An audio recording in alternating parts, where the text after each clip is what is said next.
أخطاء كارثية دفعت إلى تدهور الاقتصاد السوري وانهيار العملة أكثر من 300% خلال عام، ما دفع بنحو 99% من الشعب السوري للانحدار تحت مستوى خط الفقر المدقع.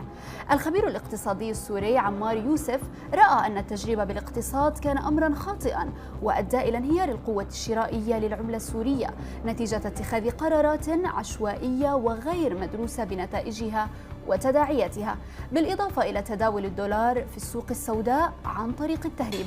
يوسف أكد أن الأوضاع الصعبة التي تحيط بالسوريين اليوم هي نتيجة تلك الأخطاء التي صعبت على الناس تلبية احتياجاتهم الأساسية. وتحتاج العائلة السورية في اليوم الواحد ما لا يقل عن 1.5 مليون ليرة لتعيش الكفاف، في حين لا يتجاوز متوسط الأجور 250,000.